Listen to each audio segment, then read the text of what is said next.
Los protagonistas de la noticia en Notimundo.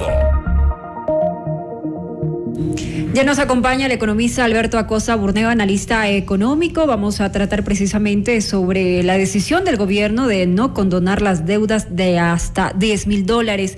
Economista, muy buenas noches, gracias por acompañarnos en este espacio. ¿Considera usted que la decisión del gobierno nacional ha sido la adecuada ante esta postura de no condonar hasta los $10,000 como ha solicitado la FENOCIN? Muy buenas noches, definitivamente es la posición adecuada, porque hay que entender qué significa condonar. Significa minar el patrimonio de esas instituciones públicas, de la banca pública, y eventualmente también pidieron del BIES, es decir, también de la banca de los afiliados. ¿Qué significa? Significa menos dinero para poder prestar a futuro.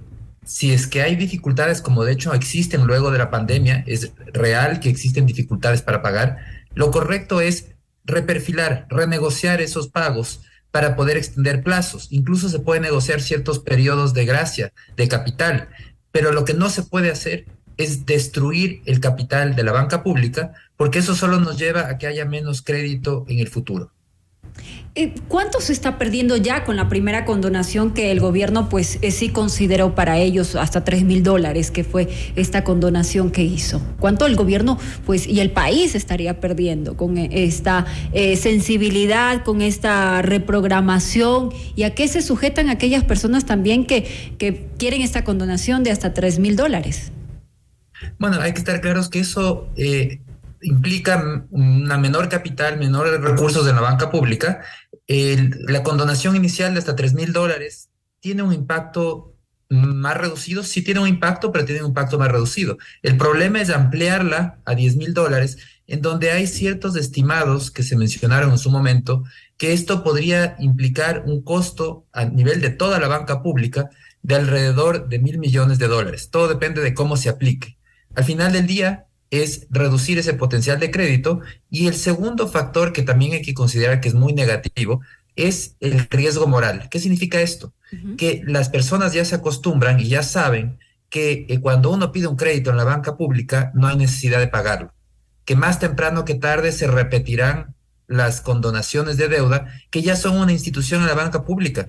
No sería la primera vez que se intente hacerlo, se ha hecho en todos los gobiernos, en el gobierno de Lenín Moreno, en el gobierno de Rafael Correa, y permanentemente se repite este mismo acto que al final del día hace que las personas se mal acostumbren a que las deudas no es necesario pagarlas cuando son para la banca pública, y porque siempre se puede presionar, se puede calentar las calles y obtener que le perdonen el dinero. Pero al final del día, esos son ese tipo de acciones que es como pegarse un disparo en el pie. Los grandes afectados son quienes necesitan de financiamiento, quienes van a la banca pública y que tienen una opción en la banca pública para poder financiarse, que de otra manera no tendrían financiamiento. Una banca pública más débil, con menos capital, es una banca pública menos capaz de otorgar financiamiento para los sectores que necesitan de esos recursos. Y el tema también que usted mencionó acerca del BIES, es el dinero de los afiliados.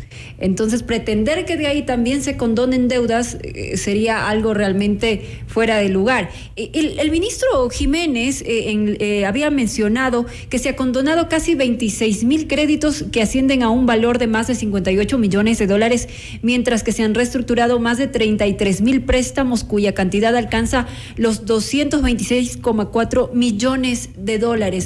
Estos valores, ¿cómo afectan a la ciudadanía, a quienes necesitan hacer un crédito? Significa que los ciudadanos que soliciten un crédito van a encontrar que la banca pública tiene ahora $56 millones menos para otorgar crédito. Se reduce la capacidad de otorgamiento de crédito. Esa es la realidad y eso es lo que le termina afectando al resto de los ciudadanos. Por eso que esas condonaciones de deudas termina en el largo plazo haciendo un daño enorme a los ciudadanos, porque hace que la banca pública sea cada vez menos fuerte, más pequeña, y eso es lo que estamos viendo, una banca pública que es la que no crece, mientras que el sistema cooperativo crece fuertemente, la banca privada crece fuertemente, la banca pública se está quedando estancada. Este tipo de condonaciones lo único que va a hacer es ahondar ese estancamiento y probablemente veamos incluso una caída de la banca pública como actor que otorga financiamiento en el país. Aquí, cuando hablamos y decimos, bueno, quieren ahora también con la seguridad social. Los recursos de la seguridad social es lo que aportamos los ciudadanos de nuestro sueldo. La quinta parte de nuestro sueldo sirve para financiar la seguridad social con el objetivo de eventualmente tener una jubilación digna, de tener servicios de salud. Pero vemos que ahora hay estos pedidos que dicen, no, esa plata a mí no me importa quién la pagó, no me importa el sueldo de quién era, regáleme a mí porque yo he solicitado un crédito y ahora no lo quiero pagar. Porque esa es la realidad. La solución, repito, la solución no es condonar deudas, la solución es refinanciar deudas. Entender con sensibilidad que sí hay problemas para pagar, eso nadie lo niega. Después de la pandemia, la situación del empleo es crítica y se entiende que muchas familias están pasando por graves problemas para poder pagar sus deudas. Pero la solución no es simplemente olvidarse de esas deudas haciendo un daño enorme a la banca pública, es decir, a los mismos ciudadanos que solicitan crédito, o a la seguridad social, es decir, a los mismos afiliados que han pagado durante todo este tiempo la quinta parte de su sueldo a la seguridad social. Entonces, la solución es refinanciar esas deudas, extender los plazos, a que los plazos se adapten a las condiciones de pago, capacidades de pago de los ciudadanos. Mencionaba en la mañana en una entrevista realizada en el espacio de mediodía del noticiero, justamente que hay deudores que no han pagado ni la primera cuota. Entonces eso nos genera también alertas. ¿Cómo es que necesitan condonación si ni siquiera pagaron la primera cuota, ¿no?, que se establece para seguir en ese crédito? Deben cumplir ciertos requisitos, mencionaba al mediodía Mauricio Salem, porque si ellos se sujetan a esta condonación, la inicial de los hasta $3,000, pues también dejarían ser sujetos de crédito, no podrían hacer otros préstamos. Tendrían que cumplir varios requisitos para ser beneficiados con esta condonación. Exactamente, y lo que piden, el problema es que piden y dicen, no, queremos condonación y que además después de la condonación tengamos calificación A. Es decir, el resto de ciudadanos que tenemos una calificación crediticia buena, vamos a tener la misma calificación que estos ciudadanos que no pagaron sus deudas y que fueron beneficiarios de una condonación.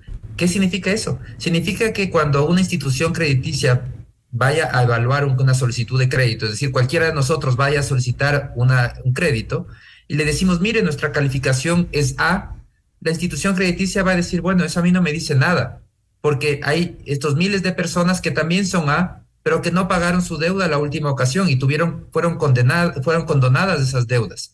Entonces, termina devaluándose la calificación crediticia y eso nos termina afectando también a todos, que ese es otro de los impactos. Ya la calificación crediticia no nos dice el carácter crediticio de una persona ni su capacidad de pago, simplemente es un dato más y las instituciones financieras tendrán que validar con mucho detenimiento, solicitando infinidad de papeles, validar si realmente esa A en la calificación crediticia es una A o es simplemente una A ficticia colocada por una condonación y por un proceso de perdón de deudas, que al final del día lo único que hace es tapar un mal carácter crediticio. Eso lo que le mencioné justamente, pues el representante de la banca pública, el presidente del directorio de Ban Ecuador, Mauricio Salem, pues mencionó que era imposible, no era viable condonar deudas de hasta $10,000. Lo propio también lo hizo el ministro de Economía y Finanzas, Pablo Arosemena, que mencionó que no se puede condonar esas obligaciones porque dejaría de recibir Ban Ecuador ingresos de hasta 190 millones. Es una gran cantidad de dinero que puede ser posteriormente invertido en algo que realmente requiera el Ecuador. Exactamente, ese es el tema, es que es menos recursos para dar crédito, es menos recursos para esas mismas personas, esas mismas familias que eventualmente van a necesitar un nuevo crédito. Por eso es que ese tipo de decisiones son destructivas de bienestar y lo que se tiene que trabajar y el gobierno tiene que hacer es un plan de reestructuración de deudas que es muy distinto. Eso sí beneficia tanto a la institución financiera, porque a toda institución financiera le interesa cobrar. A ninguna institución financiera le interesa quedarse con activos que después son difíciles de vender. ¿Cómo podría ser ese alivio financiero? ¿Cómo podría ser para llegar a un punto medio? Porque ahora ya vienen las amenazas, posiblemente paralizaciones sorpresivas en la costa, lo han mencionado la FENOCIM, que lastimosamente esto no ayuda a nadie. Anteriormente tuvimos 18 días paralizados, hay una presión, tal vez su petición sean justas en ciertas aristas. Sin embargo, esto afecta a todo el país. ¿Cuál podría ser una solución intermedia para que podamos quedar de acuerdo y no sea una presión por parte de las organizaciones indígenas al gobierno? Porque si cede una vez más, lo que se nos viene no es nada fácil también para el gobierno.